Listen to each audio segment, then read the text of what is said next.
las noches del Espíritu Santo sumergidos. Y no pretendo hacer un estudio teológico sobre la doctrina del Espíritu Santo. No es esa mi intención.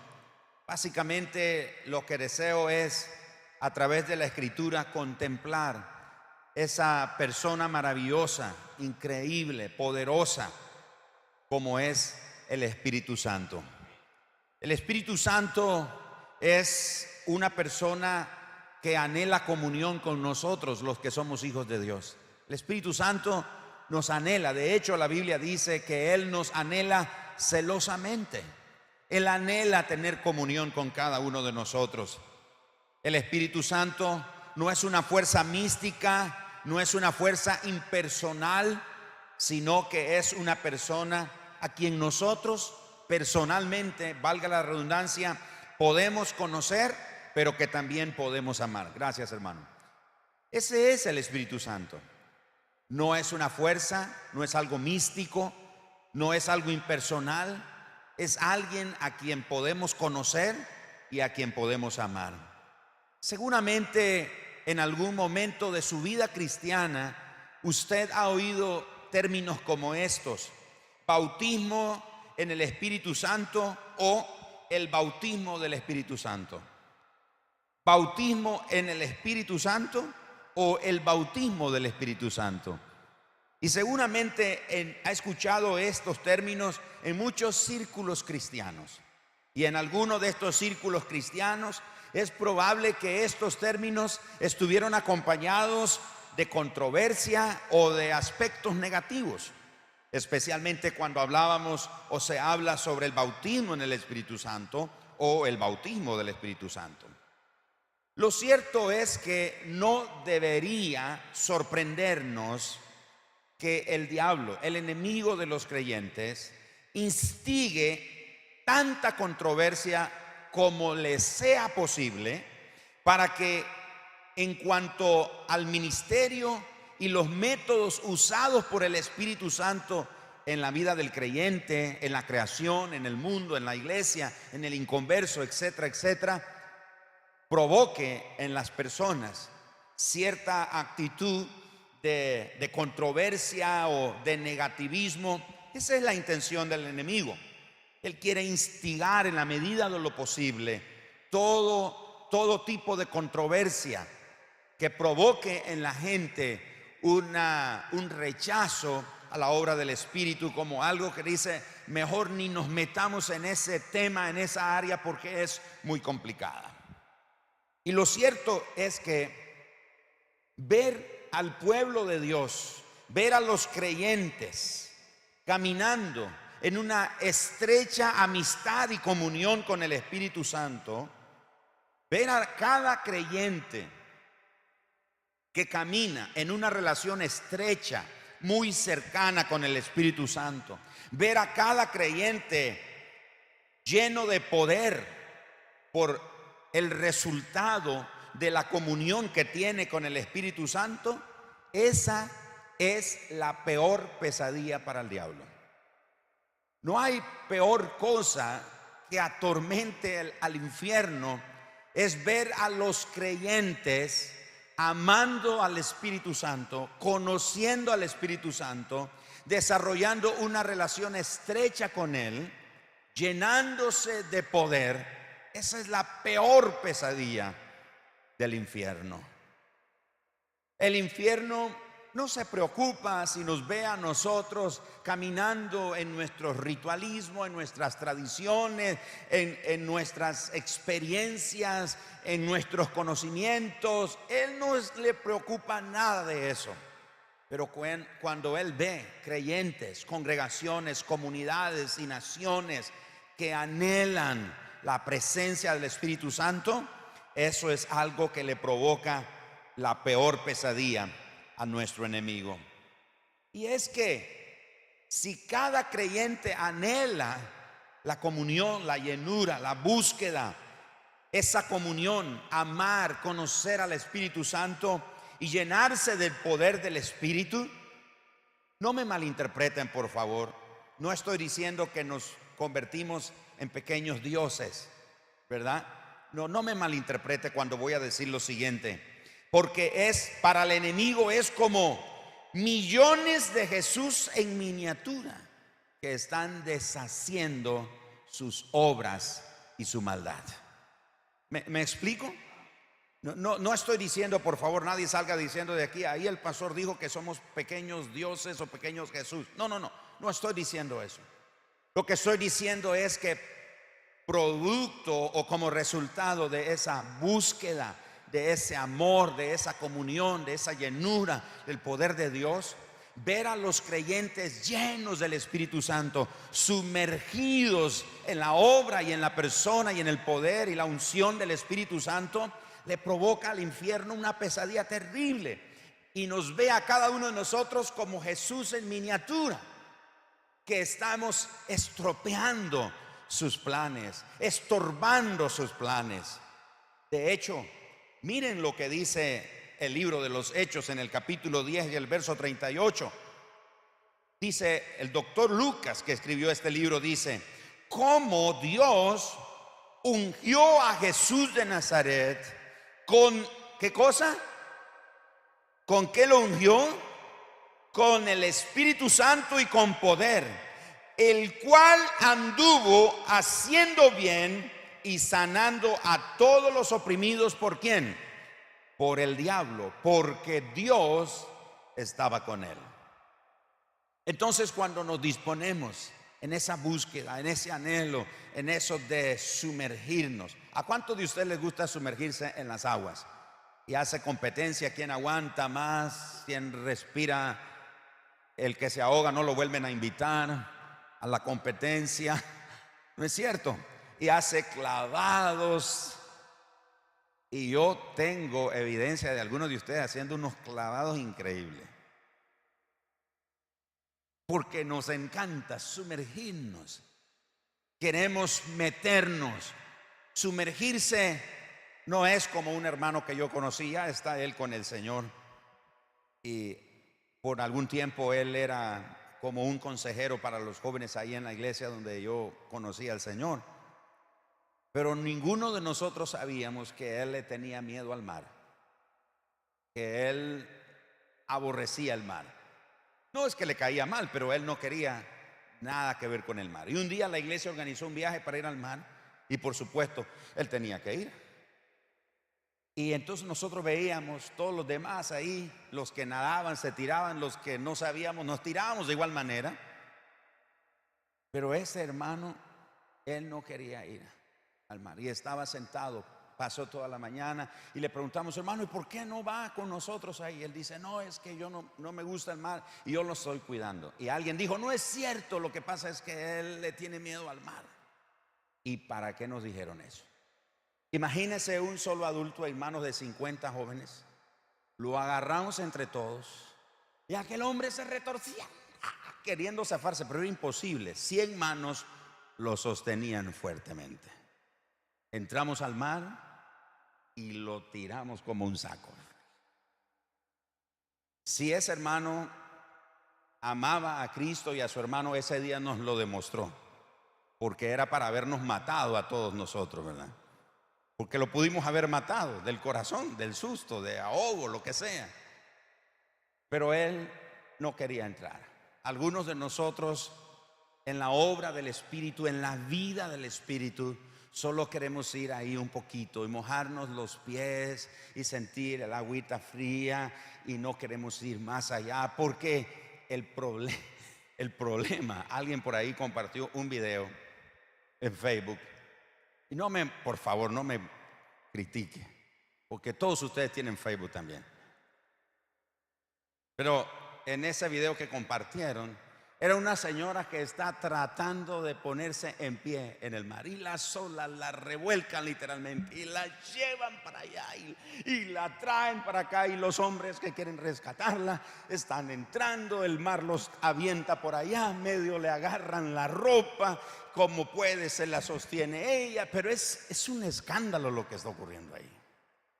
Mire, cuando entramos, cuando nos sumergimos en las aguas de la vida del Espíritu, en esa dimensión del Espíritu Santo, La razón por la que algunos solo nos queremos quedar en la orilla es porque perdemos el control.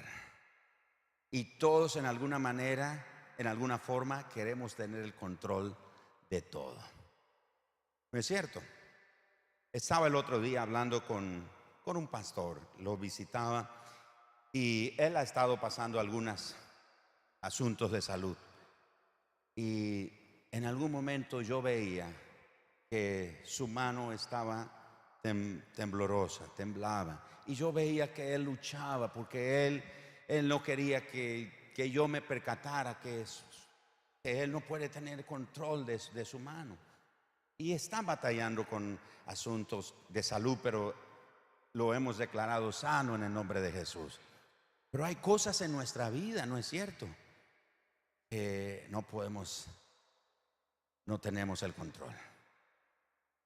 Son cosas que ocurren, que no están a nuestro control y uno quisiera controlarlas. No puede. Y en la vida del Espíritu ocurre lo mismo.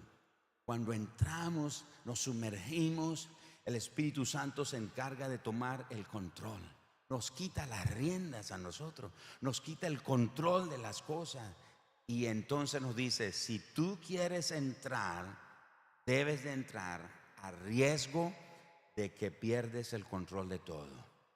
Pero le aseguro que cuando perdemos el control y el Espíritu Santo lo asume, no vamos a perecer, vamos a salir adelante.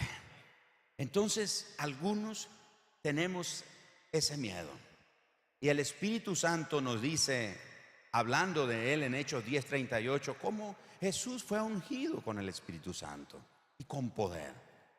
Por eso es que el enemigo, si ve a los creyentes cantando sus coritos, sus canciones y haciendo más de lo mismo, él no está preocupado. Cuando el enemigo, el infierno, detecta que hay creyentes, hay gente que está buscando, anhelando más de Dios, eso le provoca una gran pesadilla.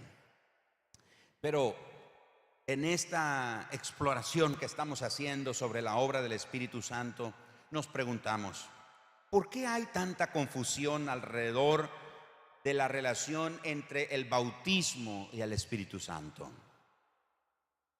En parte se debe a que la Biblia menciona inclusive varios o diferentes tipos de bautismo. Por ejemplo, en el libro de Hebreos la Biblia habla que el pueblo de Israel fue bautizado en el Mar Rojo, en el río Jordán. La Biblia habla de varios tipos de bautismo, pero en relación a la obra del Espíritu Santo, la Biblia habla de 3 tipos de bautismos. Y todos, la mayoría, conocemos el bautismo en agua. Todos conocemos el bautismo en agua. Es fácil tratar o lidiar con el bautismo en agua, porque la Biblia lo muestra claramente y es algo que constantemente vemos en la mayoría de las iglesias cristianas. La mayoría de las iglesias locales es algo que practican. La Biblia entonces, sin embargo, menciona 2 tipos de bautismos que no se ven con los ojos físicos. En este tema, en esa gran dimensión de la vida del Espíritu, 2 de esos bautismos, de 3 que menciona la Biblia, tienen que ver directamente con el Espíritu Santo. Por supuesto, no los vamos a ver hoy los 3, los veremos poco a poco en los siguientes días. Pero la Biblia menciona entonces 2 tipos de bautismos, como dije, que no podemos ver físicamente, y menciona del bautismo que vemos físicamente. Quiero mostrarles aquí en esa contemplación de la obra del Espíritu Santo, hablarles del bautismo del Espíritu Santo. ¿De qué se trata el bautismo del Espíritu Santo? Bueno, el primero de los bautismos que una persona, cualquier persona, puede y debe experimentar es el que se encuentra en 1 Corintios capítulo 12 y verso 13. Porque por un solo espíritu fuimos todos bautizados en un cuerpo, sean judíos o griegos, sean esclavos o libres, y a todos se nos dio a beber de un mismo espíritu. Entonces la Biblia, cuando habla de bautismo, especialmente en el Nuevo Testamento, habla de tres. El primero es lo que conocemos aquí como lo que estamos viendo, el bautismo del Espíritu Santo. ¿Cómo es el bautismo del Espíritu Santo? Y sin pretender darle aquí una clase de español o gramática, pero observemos cómo el versículo 13, en la primera parte, aparece una preposición, y es la preposición por. Y el diccionario define esa preposición por, o dice que significa a través o por mediación de. No pierda esa pista, por favor. El diccionario dice entonces que esa preposición por significa a través o por mediación de. Leamos de nuevo el versículo 13, 1 Corintios 12. Porque por un solo espíritu fuimos todos bautizados en un cuerpo, sean judíos o griegos, sean esclavos o libres, y a todos se nos dio a beber de un mismo espíritu. Es decir, lo que este pasaje está diciendo, que por se refiere a quién, o describe quién es el que está haciendo la acción, en este caso, de bautizar. Por eso la pregunta es, ¿quién está bautizando en este versículo?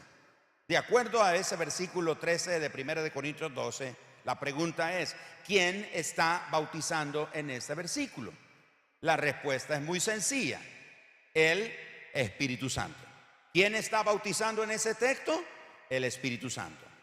¿Cómo es que funciona esto? ¿Cómo es que funciona este bautismo del Espíritu Santo? Bueno, es cuando nosotros experimentamos la salvación. Es en ese momento cuando somos bautizados en el mismo cuerpo, es decir, en el cuerpo de Cristo. Y el Espíritu Santo es el agente que efectuó ese bautizo. Ese es el bautismo que se conoce como el bautismo del Espíritu Santo. Eso quiere decir que si todos los que estamos aquí hoy hemos nacido de nuevo, algo que ocurrió en el momento de haber nacido de nuevo, es decir, habernos arrepentido de nuestros pecados y reconocer el sacrificio perfecto de Jesucristo, y que por ese sacrificio recibimos por la fe el perdón de nuestros pecados, somos automáticamente hechos hijos de Dios y nuevas criaturas, y todas las cosas viejas pasan y aquí todo es hecho nuevo. En ese momento ocurre lo que se conoce el bautismo del Espíritu Santo. Y ese bautismo del Espíritu Santo no es más que la adhesión o la conexión de todos nosotros, los creyentes, al cuerpo de Cristo. ¿Qué cosa es el cuerpo de Cristo? Es la iglesia. La iglesia no es el edificio. La iglesia somos las personas que somos parte de esa congregación universal, es decir, de todo el cuerpo de Cristo. El cuerpo de Cristo no solo somos esta iglesia local. Esta iglesia local y todas las iglesias locales alrededor del mundo formamos parte de lo que se llama el cuerpo de Cristo. Y cada persona que cada día, cada año, cada mes, cada semana, en cada instante se arrepiente de sus pecados y recibe el perdón de sus pecados por el sacrificio de Jesucristo, en ese momento esa persona experimenta el bautismo del Espíritu Santo. Por favor, no confunde el bautismo del Espíritu Santo con el bautismo en el Espíritu Santo. Pero por favor, no se desesperen, no traten de correr. Es importante que entendamos y captemos bien este primer punto, porque es como un cimiento, es un fundamento que nos va a ayudar a conocer mejor el resto de lo que vamos a estar hablando en los próximos días. Así que el bautismo del Espíritu Santo, pero no es necesariamente el bautismo en el Espíritu Santo. Así que yo haría esta pregunta: ¿cuántos de los que están aquí hoy saben que son bautizados o han recibido el bautismo del Espíritu Santo? Los que no levantaron la mano, hoy es el día. Hoy es el día. Y es importante que destaquemos que ese bautismo no es de agua. Eso es algo que vamos a ver posteriormente. Pero el bautismo del Espíritu Santo. ¿Por qué estoy comenzando con eso? Porque ahí comienza el proceso de sumergirnos. Ahí comienza. No comienza en medio, no comienza al final, comienza en el principio. Aquí comienza. Aquí comienza el proceso de sumergirnos. Así que si usted ha nacido de nuevo, es solo porque el Espíritu Santo lo atrajo, lo convenció de su estado de pecador y lo hizo consciente de su separación de Dios. Cuando yo conocí al Señor, 26 de febrero, domingo 26 de febrero de 1984, ni me acuerdo de qué predicó el pastor. Y usted me dice: pastor, ¿y de qué predicó? No tengo idea. Pero algo que está imborrable, es un recuerdo indeleble, no se puede borrar, es imposible de borrar. Es que cuando ese predicador ahí en la plataforma hizo el llamado a los que estábamos ahí de rendir nuestra vida, uno de los primeros que vino corriendo fui yo. Ese día yo recibí el bautismo del Espíritu Santo. En otras palabras, fui adherido, fui conectado a la vida de la iglesia. En ese momento me sumergí. Comencé mi proceso de ser sumergido. Pero esa obra es la del Espíritu Santo. Por eso cuando, y ustedes han visto que personalmente yo no soy un pastor que está haciendo llamados. Y a veces hay hermanos aquí en la iglesia que me cuestionan. Dice: pastor, ¿y por qué no hace un llamado usted para que la gente reciba a Cristo? Y yo le digo: es que ese no es mi trabajo. Ese trabajo es suyo como creyente, predicar de Cristo, dar las buenas nuevas. Usted quiere que yo pesque en piscina. O sea, trae al inconverso para que yo predique el evangelio y que el que no conoce al Señor tome la decisión por el Señor. No, esa es su tarea. La tarea de cada creyente es venir a la iglesia y decirle: pastor, mire, le presento a mi amigo, lo acabo de ganar para Cristo. Excelente, de eso se trata. ¿No dijo Jesús que Él nos haría qué cosa? Que lo siguiéramos y Él nos haría pescadores de hombres. Entonces, ¿por qué traen los peces para que el pastor los pesque? Yo tengo que pescar mis propios peces, ustedes pesquen los suyos. Como dice un amigo mexicano: traiga el pescado frito a la iglesia ya. Ya tráigalo frito. Pero ¿por qué estoy mencionando eso? Porque de repente, y hay hermanos que me han preguntado, aún líderes me han preguntado: pastor, cuando usted hace el llamado, y sabemos que hay gente ahí en la iglesia que no conoce al Señor, y usted hace el llamado y nadie pasa. Y dice: pastor, ¿y usted no se siente preocupado porque nadie pasó? Porque la gente dice: uy, quién sabe, el pastor debe andar mal porque el Señor no lo está usando. Nadie vino a Cristo. Pero es que ese no es mi trabajo. Esa obra es del Espíritu Santo. Esa es la obra del Espíritu Santo. Él es el que convence. Yo puedo hablar, yo puedo decirle a la gente: usted, bueno, espero que nadie ande de camisa roja. Bueno, algunos. Usted, el Señor me revela, usted de camisa roja, usted necesita a Cristo, porque si no recibe a Cristo, cuando salga de aquí le va a pisar el tren. Entonces venga, corra a Cristo. No podemos manipular a la gente de esa manera.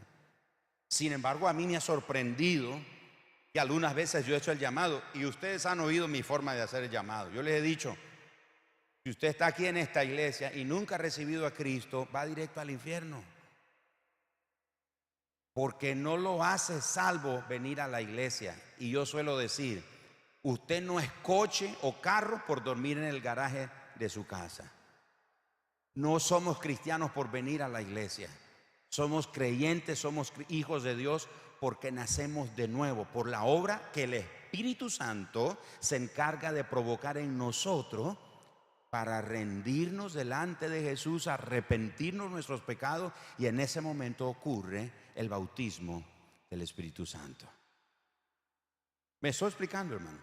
Entonces, cuando a veces yo he hecho el llamado, los líderes a veces se ponen les da un poco de cortocircuito, porque ven gente que tiene rato venir a la iglesia y pasa al frente llorando. Y a veces los líderes como pasamos o no pasamos, ¿verdad? Porque la idea es que el llamado es para el que ya es creyente. Pero el Espíritu Santo ese día le plació rescatar a esa persona que creía que era cristiana porque venía a la iglesia y hacía cosas de cristianos, pero el Espíritu Santo le dijo, eres un pecador, si no te arrepientes vas a perecer, y el Espíritu Santo hace la obra. Ahí comienza el proceso de ser sumergidos. Así que cuando usted respondió a esa atracción escogiendo a Jesús, fue que el Espíritu Santo hizo una obra sobrenatural de regeneración en su espíritu. Algunos de ustedes, yo recuerdo la conversión de algunos de ustedes. Uno de los que yo más tengo presente aquí, mi hermano Enrique, comenzó a venir a la iglesia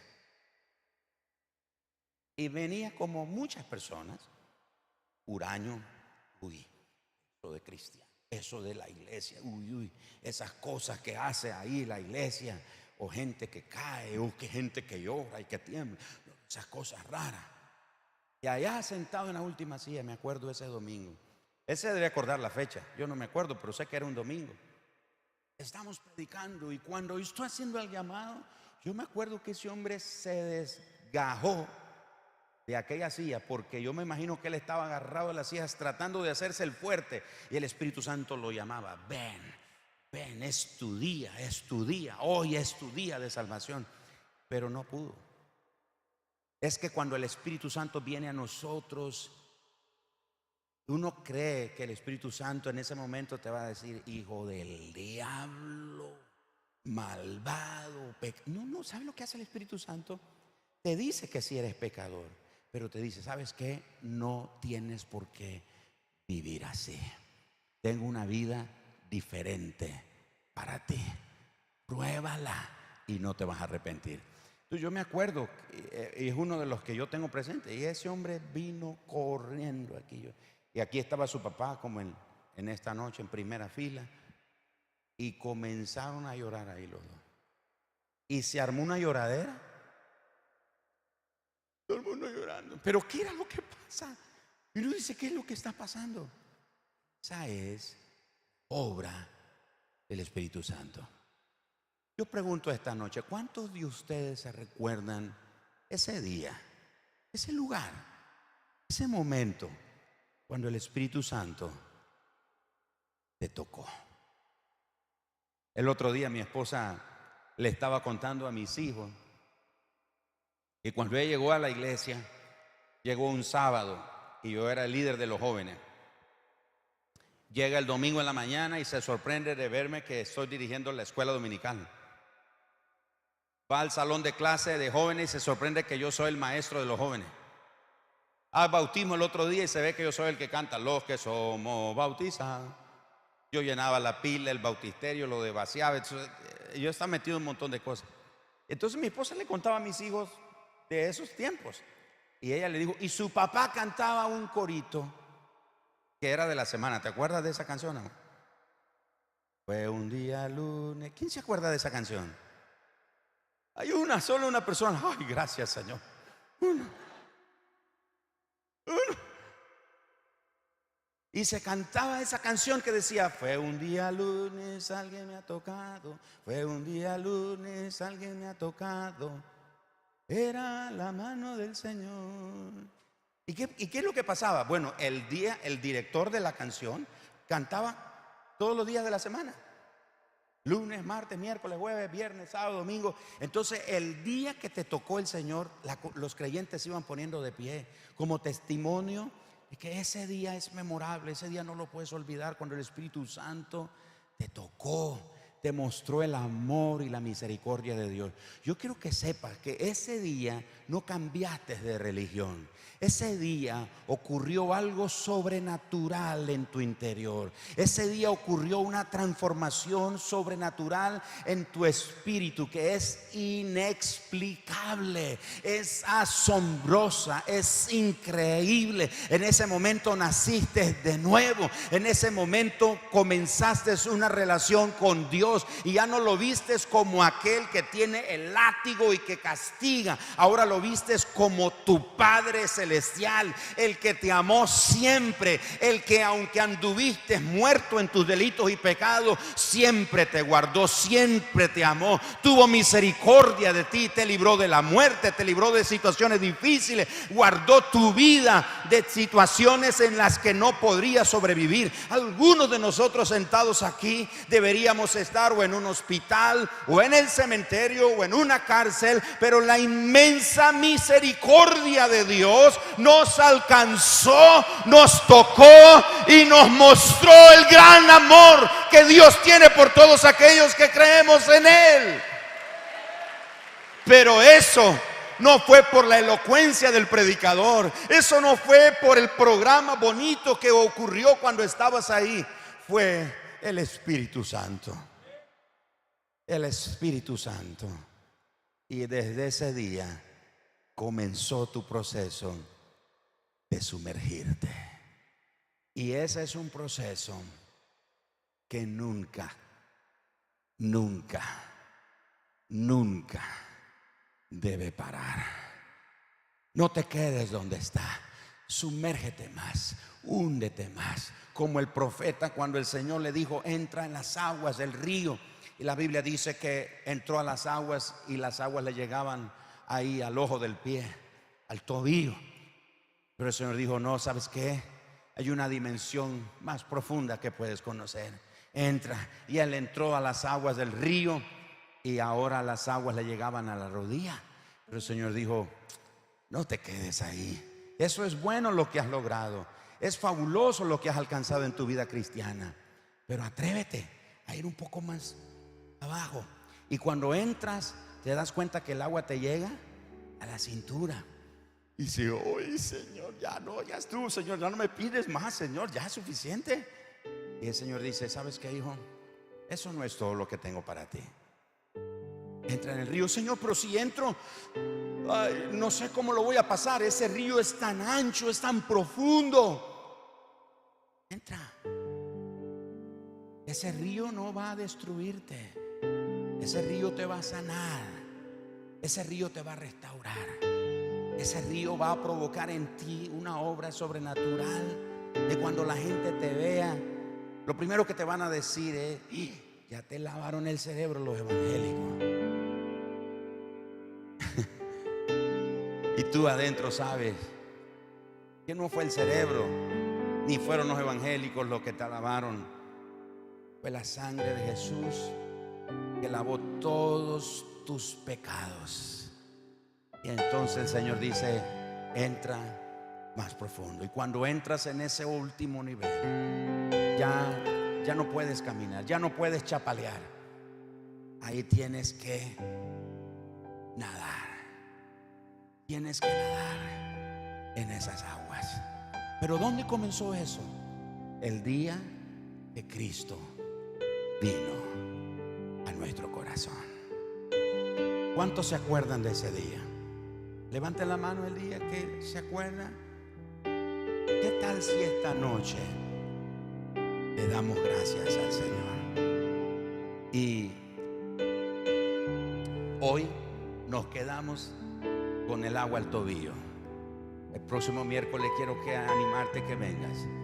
vamos a ir un poquito más profundo en las aguas del Espíritu. Chicos de alabanza, vengan, cantemos nuevamente esa canción. Ven, Espíritu Santo, ven. Y en ese momento en que usted se hizo hijo de Dios, en ese momento se hizo parte de algo mucho más grande que usted mismo. Se hizo miembro del cuerpo de Cristo. Y el apóstol Pablo nos recuerda en Romanos 12, versículo 4 y verso 5: porque de la manera que en un cuerpo tenemos muchos miembros, pero no todos los miembros tienen la misma función, así nosotros, siendo muchos, somos un cuerpo en Cristo, y todos miembros los unos de los otros. Padre, te damos gracias. Gracias, Señor. Queremos darte gracias, Señor, por el día de salvación. Gracias por rescatarnos, Señor. Gracias por el Espíritu Santo. Fue Él y nadie más que nos trajo hacia ti.